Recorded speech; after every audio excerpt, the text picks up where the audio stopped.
নারায়ণগড় এলাকার এক মহিলা বিজেপি কর্মী রবিবার ৯ মার্চ অভিযোগ করেছিলেন তাকে তৃণমূলের মকরমপুরের একটি কার্যালয়ে পুরনো বিবাদ মেটানোর নাম করে ডেকে শারীরিক নির্যাতন করেছেন স্থানীয় তৃণমূল নেতা লক্ষ্মী সিট। সেই অভিযোগ থানায় করতে গেলে থানা প্রথমে এটা গ্রহণ করেনি। এরপরে তা নিয়ে জেলা জুড়ে উত্তেজনা, আন্দোলন শুরু করে বিজেপি। ওই মহিলাকে উদ্ধার করে ভর্তি করা হয় মেদিনীপুর হাসপাতালে। বিজেপি জেলা পুলিশ সুপারের অফিস ঘেরাও করে বিক্ষোভ করলে রাতে লিখিত অভিযোগ গ্রহণ করে পুলিশ।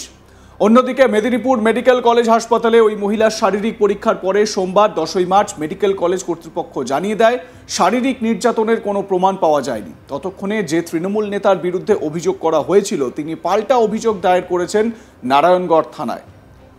রবিবার নারায়ণগড় থানার অন্তর্গত মকরমপুর এলাকার এক মহিলা বিজেপি কর্মী শারীরিক নির্যাতনের অভিযোগ তুলেছিলেন মকরমপুর এলাকার তৃণমূলের অঞ্চল সভাপতি লক্ষ্মী সিট তার বিরুদ্ধে।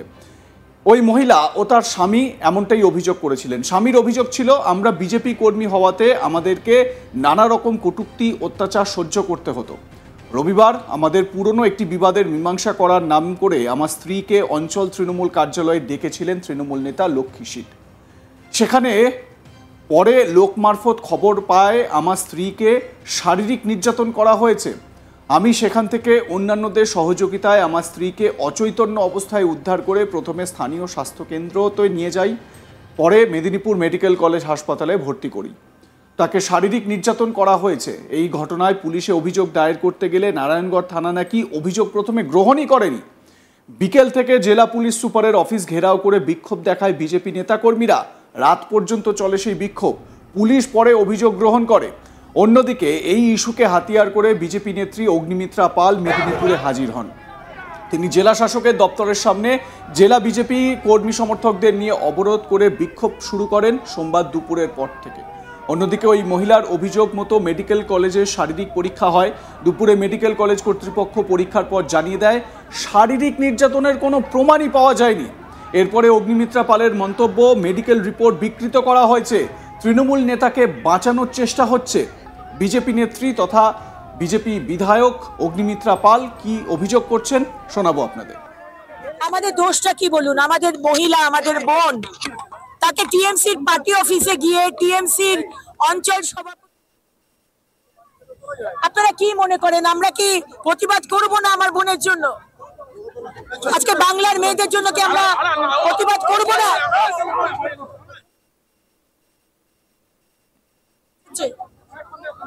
আজকে মেদিনীপুরে সরকারি হাসপাতালে যে মেডিকেল রিপোর্ট হয়েছে সেই রিপোর্টকে ট্যাম্পার করা হয়েছে।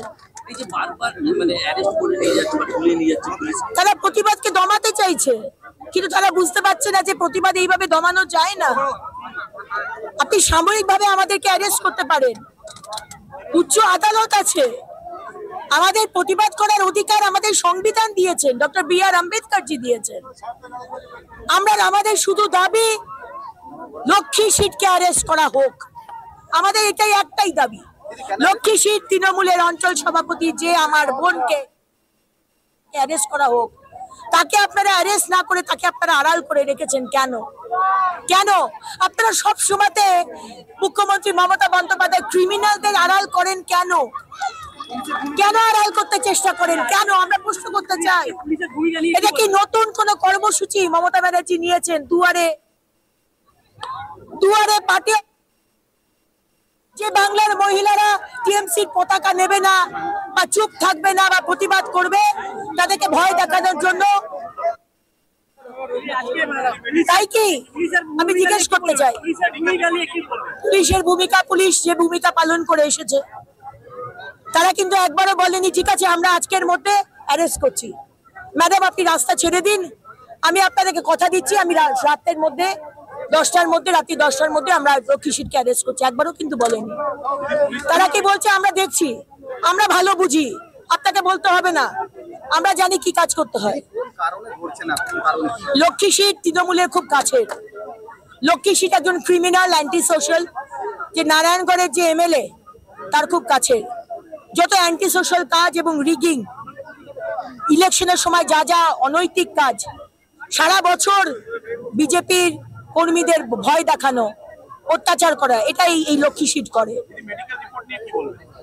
মেডিকেল রিপোর্টকে ট্যাম্পার করেছে। আজকে অত্যাচার হয়ে আজকে বলছে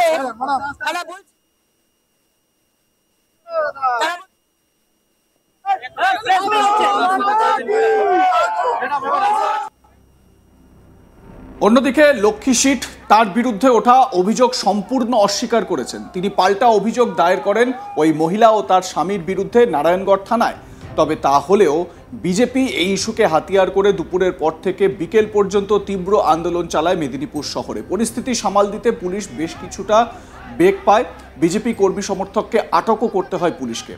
এবারে এই অঞ্চল সভাপতি যার বিরুদ্ধে অভিযোগ লক্ষ্মী সিট, তিনি কি বলছেন শুনুন। প্রথম পক্ষে বিয়ে করেছিল, তাকে ছেড়ে আবার একটা ছেলেকে বিয়ে করেছে, তার নাম চণ্ডী বেরা। ও তো আমরা করি তৃণমূল, ও করে বিজেপি। ও বা আমাদের পার্টি অফিসে আসবে কেন? ওকে আমি যদি কোনো কারণে ফোন করে থাকি, আপনার ফোনের কল লিস্ট দেখুন, কোনো দিনও ও বিজেপি করে, আমি তৃণমূল, ওকে আমি ডাকবো কেন? আমি কোনো মতে ডাকিনি, আর ওর সাথে কোনো কথাই নেই। এটা পুরো চক্রান্ত করে আমাকে ফাঁসানো। আমার একটা কথা আমরা বলতে পারি যে রাজনৈতিকভাবে আমার সাথে কোনো পারে উঠেনি। 23-এ যে পঞ্চায়েত নির্বাচন, 20টা পঞ্চায়েত, 3টা পঞ্চায়েত, একটা জেলা পরিষদ ছিল আমাদের। 20টা পঞ্চায়েত ব্যাপক পরিমাণে লিড দিয়ে আমরা জিতেছি, 3টা পঞ্চায়েত সমিতি ব্যাপক পরিমাণে লিড দিয়ে জিতেছি, জেলা পরিষদ ভোট ব্যাপক পরিমাণে লিড দিয়ে আমরা জিতেছি। এরা বলে যে মানুষকে ভয় দেখিয়ে, কেন্দ্র সরকারের ভোট ছিল, 24-এ লোকসভার ভোট, 24-এ লোকসভার ভোটে এই মকরামপুর 1 নম্বর অঞ্চল জনগণ দুহাত তুলে মানুষ ভোট দিয়েছে, তাতে বিজেপিকে পরাস্ত হতে হয়েছে, 4200 ভোটে লিড দিয়ে জয়যুক্ত করেছে। এভাবে অপপ্রচার করে মানুষ পুরো ওদের বিপক্ষে, তাই ওরা কিন্তু পারে উঠেনি। একটা কথা বলতে পারি, 26-এ বিধানসভা আছে, এই বিজেপির নেতারা যেভাবে মিথ্যে 1 নম্বর অঞ্চলে চক্রান্ত করেছে, 26-এ তার জবাব দিবে, বিজেপিকে পরাস্ত করব। আগামীকাল আমাদের এদের বিরুদ্ধে, এই মিথ্যার বিরুদ্ধে, এই বিজেপির বিরুদ্ধে কালকে আগামীকাল বিকাল 4টায় মকরামপুরে 2000 লোকের প্রতিবাদ আমরা মিছিল করব।